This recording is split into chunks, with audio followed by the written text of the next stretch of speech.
KL Rahul देखो, इस कहीं ना कहीं सीरीज की स्टोरी भी है केएल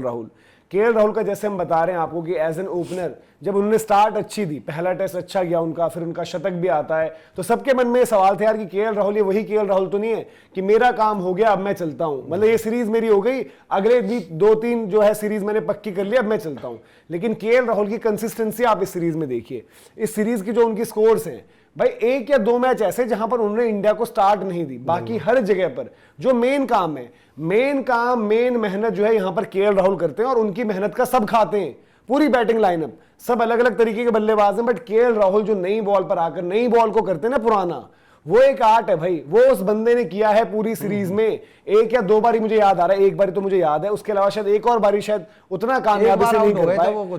बट उन्होंने जिस तरीके से खेला यार, जितनी उन्होंने बैटिंग दिखाई है आपको, जिस तरीके से कंट्रोल में वो दिखे हैं, और अच्छे फास्ट बॉलर्स को जो हम बात करें कि जोफ्रा आर्चर का इन दोनों पारियों का स्पेल जो झेला है, जब किसी ने भी अच्छा बॉल डाला है वहां पर जो दिखाई है अपनी एक तरीके से ग्रिट फाइट, और ये बोला भाई 500 प्लस रन, आप यही तो मांग रहे थे ना। केएल राहुल के करियर में अब ये जय भाई शायद बेस्ट उनकी सीरीज हो गई होगी, 500 बेस्ट सीरीज हो चुकी थी, बेस्ट सीरीज। 500 का जो पहली बार एक मार्क होता है, लैंडमार्क पहली बार छुआ है, वो पहली बार पार किया है। और जो हम बात कर रहे हैं, जो मनोज कह रहा है कि भाई उन्होंने न सिर्फ गेंद को पुराना किया है, आप ये देखो जब खतरनाक गेंदबाजी हो रही होती है इंग्लैंड की तरफ से, तो वो सामने वाले बल्लेबाज को बचाते भी हैं। पहली इनिंग में आप याद करो, जब जोफ्रा आर्चर आग उगल रहे थे तो यशस्वी की बजाय वो खेल रहे थे। और आज इस पारी के दौरान भी अगर देखो तो एक समय जब अच्छी गेंदबाजी हो रही थी तो उन्होंने कहा कि जोफ्रा आर्चर को मैं खेलूंगा,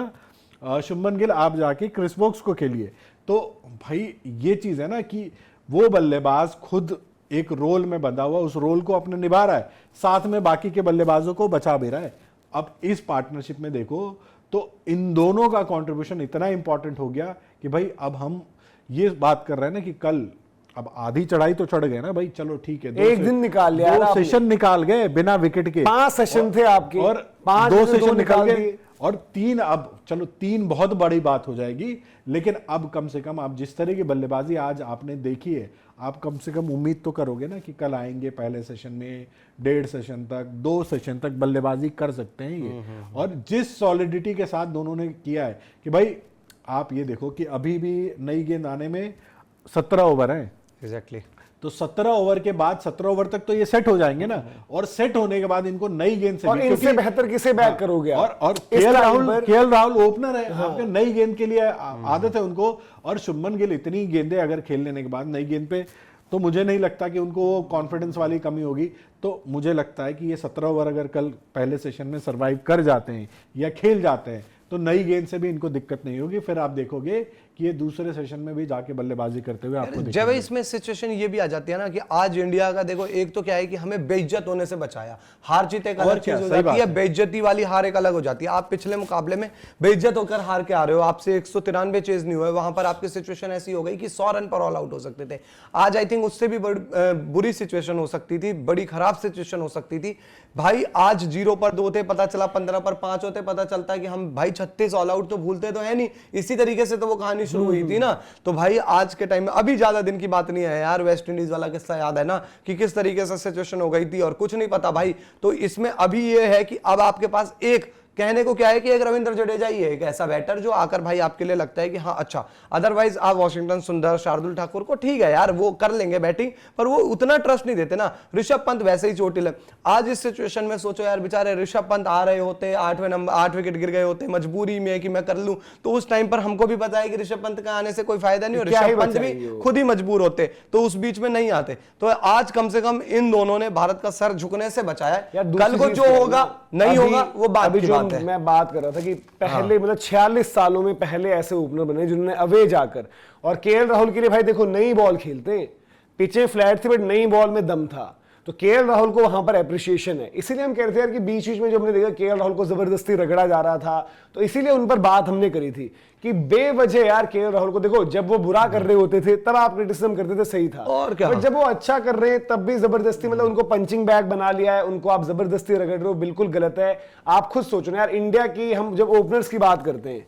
46 साल पहले मेरे ख्याल से, मतलब फिर वही मुझे लग रहा है कि गावस्कर साहब ही होंगे 46 साल पहले जब हम जा रहे हैं, वही गावस्कर साहब की सीरीज रही होगी कोई 500 प्लस वाली। और तो कौन सा ओपनर आ गया? आपके ओपनर्स कौन कौन रहे, कितने अच्छे अच्छे भी बल्लेबाजों ने करी, सब कुछ हमने अपनी तारीफें करी हैं, सहवाग रहे, बहुत सब बड़े बड़े रहे यार। बट केएल राहुल ने यार देखो ये आपको बताया कि और माइंडसेट की भी जीत है उनकी। देखो लोग बात करते हैं जब वो फेल होते तो मजाक उड़ाते हैं, उन्होंने कोई F1 ड्राइवर से रिफ्लेक्सेस का भी, F1 ड्राइवर कह रहा हूं कि F1 रिलेटेड कोई कोचिंग सेटअप्स में उन्होंने वैसा भी पार्ट लिया कि रिफ्लेक्सेस बेहतर हों। आप अभिषेक नायर के साथ काम करते हो, तो यार वो बंदे ने इतनी मेहनत करके इतना वो अपना गेम इंप्रूव किया, चैंपियंस ट्रॉफी में माइंडसेट दिखाया, यहाँ पर टेस्ट क्रिकेट में माइंडसेट दिखाया। माइंडसेट समझ रहे हो आप, नई बॉल पर चीप रन्स के लिए जाते हैं ना यशस्वी जायसवाल,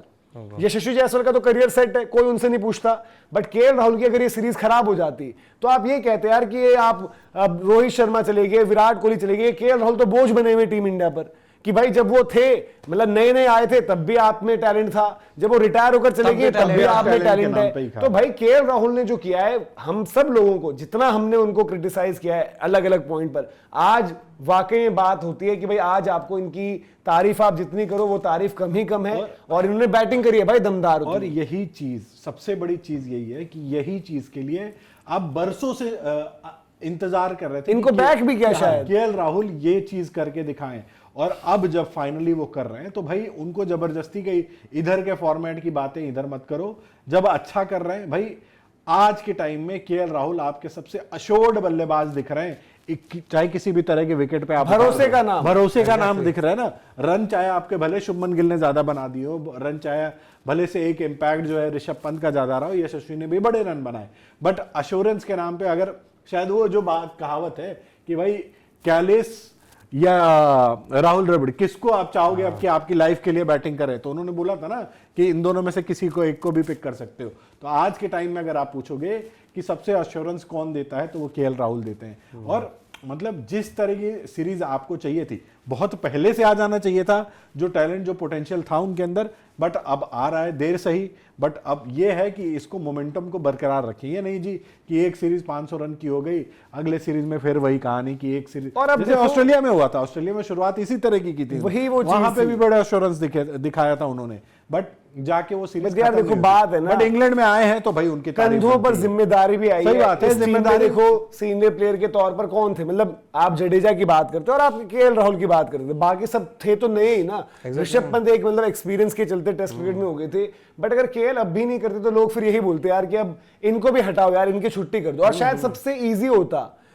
इजी होता ये बोल देना कि केएल को अब हटा दो, नहीं चाहिए केएल राहुल। क्या आपने ऑस्ट्रेलिया में फिर इनको जुगाड़ से ओपनर बनाया था, फिर ऑस्ट्रेलिया के बाद इंग्लैंड लाए हो, अब यहां पर भी कुछ नहीं किया, फिर बातें हो जाती हैं कि आप शतक गिनवा देते हो, इनके साउथ अफ्रीका के थे, इंग्लैंड के थे। बट यहां पर जो आपको चाहिए होता है अपने टॉप ऑर्डर से एक्सट्रीम कंडीशंस में कंसिस्टेंसी, वो आपको दिए केएल राहुल ने। तो केएल राहुल ने भी भाई मतलब अपने लिए यहां पर ही बताया, और केएल राहुल के लिए होपफुली भाई ये आने वाले वक्त जो है ऐसे ही रहे और अच्छी क्रिकेट खेलें। वनडे में वो हैं आपके कीपर, टेस्ट में अब आपके अच्छा कर रहे हैं, तो आने वाले जो भी साल इनके पास अब बचे हुए हैं उसमें भरपाई कर दें। बहुत चीज इन्होंने खोई है अपने करियर में, अपनी ही गलतियों से खोई है। वो माइंडसेट नहीं था, वो मेंटालिटी नहीं थी, बट अब वो दिख रही है कि भाई फाइट पुटअप करनी है, टीम के लिए कुछ करना है, तो वो चीज